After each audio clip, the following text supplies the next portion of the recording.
Hello viewers, আজকে আমি তোমাদের পাস্ট টেন্সের সিম্পল পাস্ট টেন্স সম্পর্কে আলোচনা করব। গত ভিডিওতে আমি প্রেজেন্ট পারফেক্ট কন্টিনিউয়াস টেন্স সম্পর্কে আলোচনা করেছিলাম। তোমরা যদি ভিডিওটা না দেখে থাকো তাহলে ডেসক্রিপশন বক্সে সেই ভিডিওটার লিঙ্ক দিয়ে রাখছি, তোমরা দেখে নিও। আর আরেকটা কথা বলে রাখি, তোমাদের যদি ইংলিশ গ্রামার সংক্রান্ত কিছু জানার থাকে তাহলে আমাকে কমেন্ট করো, আমি তোমাদের প্রবলেম সলভ করার চেষ্টা করব। আর আমার ভিডিওটা তোমরা শেষ পর্যন্ত দেখো, যদি ভালো লাগে তাহলে লাইক, শেয়ার অ্যান্ড সাবস্ক্রাইব করো। তাহলে শুরু করছি। Past tense, simple past. আগে সর্বপ্রথমে আমি সিম্পল পাস্টের ডেফিনেশনটা বলি। অতীতকালে কোনো ঘটনা বা অতীতের কোনো অভ্যাস বোঝাতে আমরা সিম্পল পাস্ট টেন্স ব্যবহার করে থাকি। যেরকম আমি দুটো এক্সাম্পল দিয়েছি। ক্লান্ত লোকটি পথে বসে পড়ল। দ্য ওয়ারি বা tired man sat down on the road. আমাদের প্রধান শিক্ষক আমাদের অঙ্ক শিখিয়েছিলেন। Our headmaster taught us mathematics. এখানে স্ট্রাকচার দেওয়া, স্ট্রাকচারটা দেখে নিই। সাবজেক্ট প্লাস মেইন ভার্বের পাস্ট ফর্ম প্লাস অবজেক্ট। তাহলে এখানে কিন্তু অতীতের কথা বোঝাচ্ছে। যেরকম ক্লান্ত লোকটি পথে বসে পড়ল, মানে সে পথে বসে পড়ল, মানে কাজটা শেষ হয়ে গেছে। এটা কিন্তু প্রেজেন্ট পারফেক্ট টেন্স হবে না, সিম্পল পাস্ট টেন্স হবে। কারণ মানে বসে পড়েছিল অনেক আগে, অনেক সময় আগে। তারপর আমাদের প্রধান শিক্ষক আমাদের অঙ্ক শিখিয়েছিলেন, মানে প্রধান শিক্ষক আমাদেরকে ক্লাসে অঙ্ক শিখিয়েছিলেন, মানে অনেক মানে অনেক সময় আগেকার কথা, অতীতের কথা।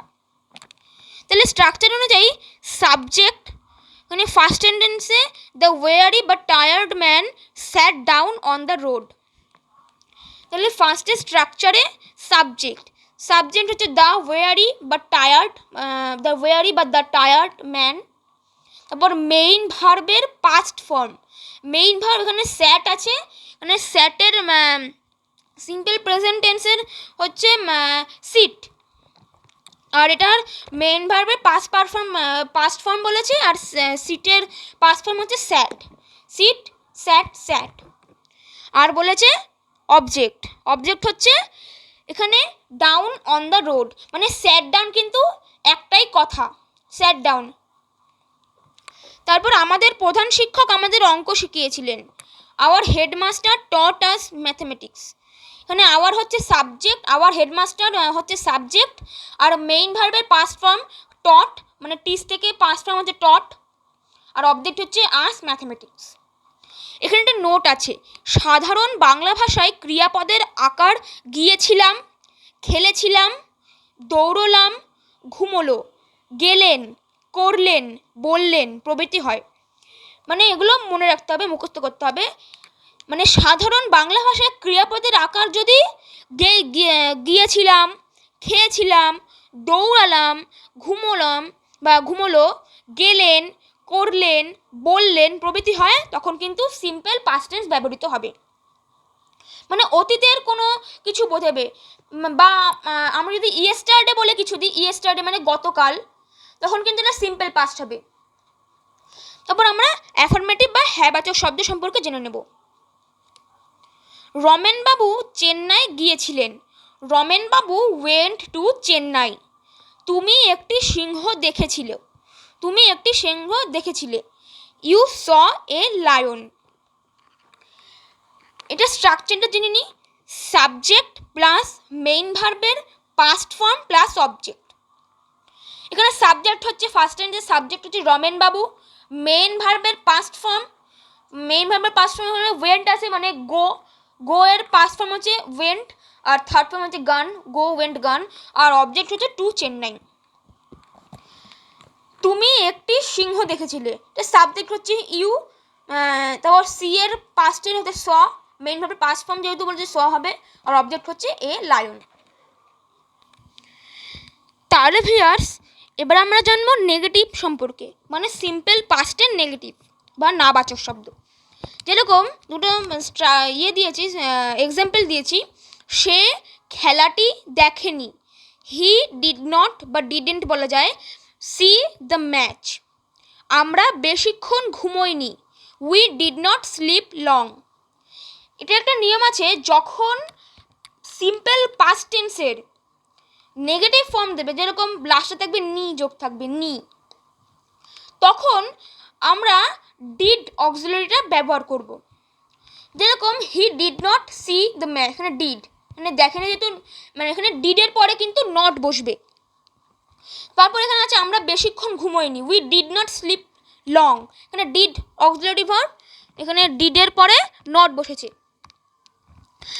মানে যখন আমরা ডিড নট বসাবো তখন ভার্বটা কিন্তু ভার্বের কিন্তু আর পাস্ট ফর্ম হবে না, ভার্বের কিন্তু সিম্পল প্রেজেন্ট ফর্ম হবে। যেরকম এখানে যদি আমি অ্যাফার্মেটিভও করতাম তাহলে হবে হচ্ছে হি স দ্য ম্যাচ। এখানে যেহেতু ডিড নট দিয়ে দিয়েছে সেহেতু এখানে আর স হলো না। তাহলে স্ট্রাকচারটা জেনে নিই এবার। সাবজেক্ট প্লাস অক্সিলারি, AUX মানে হচ্ছে auxiliary verb, plus not plus PV মানে হচ্ছে প্রিন্সিপাল ভার্ব, প্লাস অবজেক্ট। মানে সাবজেক্ট হচ্ছে হি, অক্সিলারি ভার্ব ডিড দিয়েছি, নট বসেছে, আবার প্রিন্সিপাল ভার্ব সি, মানে কিন্তু ওখানে কিন্তু বলেনি যে পাস্ট ফর্ম বা অন্য কিছু ফর্ম করতে। তারপর হচ্ছে সি, অবজেক্ট হচ্ছে দ্য ম্যাচ। আর এখানে সাবজেক্ট হচ্ছে উই, অক্সিলারি ডিড, নট, তারপর হচ্ছে PV মানে প্রিন্সিপাল ভার্ব হচ্ছে স্লিপ, আর অবজেক্ট হচ্ছে লং। এবার আমরা ইন্টারোগেটিভ বা প্রশ্নবোধক বাক্য সম্পর্কে জেনে নিই। তোমরা কি খেলা দেখেছিলে? Did you watch the match? আমি কি তোমাকে বকেছিলাম? Did I rebuke you? Rebuke মানে এখানে বকা, মানে এখানে কোশ্চেন করছে, মানে এখানে লাস্টে যেহেতু এখানে কোশ্চেন মার্ক আছে সেহেতু আমরা বুঝতে পারলাম এটা ইন্টারোগেটিভ। তারপরে এখানে স্ট্রাকচার আছে auxiliary plus subject plus MV বা মেইন ভার্ব, বা মেইন ভার্বকে আমরা প্রিন্সিপাল ভার্ব বলতে পারি, এখানে PV লিখেছি একই, প্লাস অবজেক্ট। এবার এটা auxiliary verb did, subject you, এখানে ইউ এর সাথে যে ডিড বা ইউর সাথে মানে এখানে সিম্পল পাস্ট, তো এখানে কোনো আলাদা নিয়ম নেই যে ডিড মানে শুধু ডিডই বসাতে হবে, আর কিছু বসাতে হবে না। তারপর হচ্ছে মেইন ভার্ব, তারপর হচ্ছে ওয়াচ, অবজেক্ট হচ্ছে দ্য ম্যাচ। এখানেও ডিড হচ্ছে অক্সিলারি, আই হচ্ছে সাবজেক্ট, রিবাক হচ্ছে মেইন ভার্ব মানে বকা হচ্ছে মেইন ভার্ব বা প্রিন্সিপাল ভার্ব, আর অবজেক্ট হচ্ছে ইউ। তারপরে আমরা ইন্টারোগেটিভ প্লাস নেগেটিভ সম্পর্কে আলোচনা করব। আমি কি ভাত খাইনি? Did I not eat or take rice? মানে এখানে আমি অর দিয়েছি, মানে did I not eat rice, মানে ইটও বলতে পারি, টেকও বলতে পারি, যে কোনো একটা। Did I not take rice বা did I not eat rice, যে কোনো একটা বলতে পারি। তারপর হচ্ছে তুমি কি যাওনি? Did you not go? Structure জেনে নিই। Auxiliary plus subject plus not plus main verb বা প্রিন্সিপাল ভার্ব প্লাস অবজেক্ট। এখানে মিলিয়ে নিই। অক্সিলারি হচ্ছে ডিড, সাবজেক্ট আই, নট বসলো, মেইন ভার্ব বা প্রিন্সিপাল ভার্ব ইট বা টেক, প্লাস অবজেক্ট হচ্ছে রাইস আর কোশ্চেন মার্ক। তুমি কি যাওনি? ডিড হচ্ছে অক্সিলারি, ইউ হচ্ছে সাবজেক্ট, নট বসলো, গো হচ্ছে মেইন ভার্ব, এখানে অবজেক্ট নেই বলে দিইনি। তারপরে এখানে একটা নোট আছে, প্রোনাউনের পরে নট বসে আর নাউনের আগে নট বসে। মানে যখনই প্রোনাউন হবে ইন্টারোগেটিভ সেন্টেন্সে তখন কিন্তু প্রোনাউনের পরে নট বসবে, আর নাউনের যখন ইন্টারোগেটিভ সেন্টেন্সে নাউন আসবে তখন কিন্তু তারপরে তার আগে নট বসবে।